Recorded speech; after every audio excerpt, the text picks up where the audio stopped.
Hello and welcome to another macro video. We've got 5 new macros for you today, and we're going to display the names in the box there. And most of the macros that I produce these days are where someone has sort of said, is there a macro to do such and such? And I've looked in the macro menu, can't find it, and so I've produced a new one. Okay, so the first one, we've had some switching between single and double quotes. But the lady in question asked for single to double, yes, but where there are quotes in quotes. So that's fun. And please, can we have it global? Can you do it for the whole document, please? Okay, well, see what we can do. Okay, so we've got singles and doubles all in and out of each other here. And what we've also got is apostrophes, apostrophe S and apostrophe T. Didn't. So that will be a good test bed to see if the macro works. So let's have a copy of it here so we can watch what's going on. Yeah, there we go. Right, so this is the macro in question. It's quotes within quotes, whatever. So if we find it on here with a Q, there we go, that one, ready, steady, run.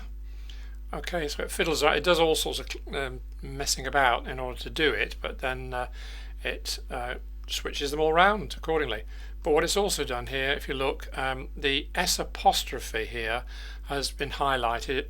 That wasn't me. I put the other highlights in, but not this one. This was done by the macro to indicate that that could be the end of a quote, but it also could be an S apostrophe. But obviously, any global macro like this, you would run it before you start editing, and so you'd be able to pick up on that during the course of the editing. Just for fun, try it again. So we can see if it'll go back the other way. Quotes in quotes, switch double global, run. Okay, and we're back to where we were, but the obvious apostrophes have remained as apostrophes. So that's that one. What have we got next? Okay, finding special characters. This is somebody wanted to got a load of Chinese characters interspersed in the whole document, and needed to be able to jump from to find the next bit of Chinese text. It also works for other languages like Arabic and various other special characters. So I've called it generally find special characters, so it will find any of them. So you run the macro and it jumps to the first set of special characters. There's another set, there's another set, another set, and so on. What I've also done, which is quite useful, within the book, where it's relating to this as the heading, find next group of special Unicode characters, I've given this Fredit list, which is simply to highlight the special characters in different ranges, and the ranges are numbered in the hexadecimal number system. So you've got numbers and letters, so 4 FFF, 3 FFF, and so on. So those are the ranges, and if you run that, or if this lady was to run that on her document, then various bits that she had would have been highlighted in different colours. And notice that there's a yellow one there, and that's just an ordinary dash. And things like hyphens and N dashes and M dashes come in that same range. That's the yellow range there. That's the 2000 to 2 FFF. So if you pop a blank in, a vertical bar in front to disable that, and then the other ones are more likely to be the kind of things that you do want highlighting for that. If you want to know what these ranges are, if you select one and run the, where is it? Here it is, the symbol macro. So that's insert symbol, it's word's own macro. There's the character that I just highlighted when I did it, and here it says 51EF, so it's in the 5 range, 5 to 5 FFF, and so that's why it's red, because of the red one there. Okay.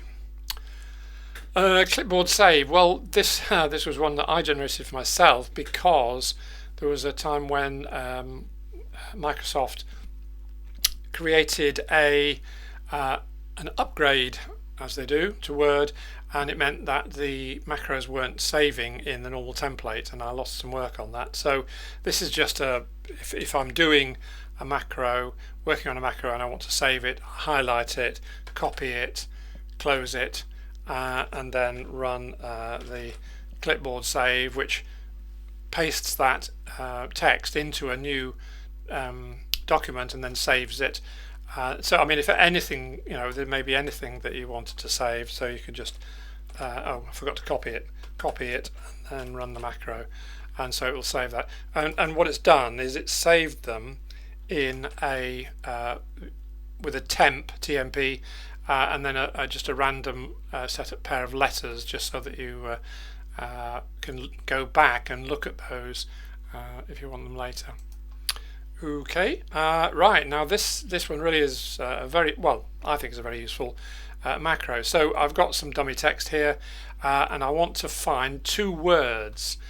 So what I mean is I want to find two words that are near each other, not necessarily touching, not necessarily consecutive, but within, well, within what? I've done it that it's within a paragraph. So if I want to search for in, what was it, sapien, so I run the macro and it goes down until it finds any bit within a paragraph that starts with in and ends with sapien, and it doesn't matter whether it's in capital or lowercase. So if we go to find the next one, it goes down to there, can't find any more, but what you can do is use the other macro. If it suppose it sapien didn't find what I wanted, if I swap them over so that it's now sapien in, so it finds that the opposite way around, sapien in there, and you can pick up words from within the text. So I could, if I wanted said purus, I could just roughly select and then run the macro, and it says, oh, I can't find it. Okay, so and it's saying, do you want to try the reverse order? So it says, I say yes, and it's found purus said as opposed to the other way round. And it's worth just looking at what it's done with wildcards. So that this is the wildcard that it's set up. So you've got, I mean, don't try and understand it, but it's lowercase p, uppercase p, and lowercase s, uppercase s. So if it's an initial capital or not, it will still find that word. Okay, if it was all in capitals, it wouldn't find it, but yeah, you get what you pay for. Sorry.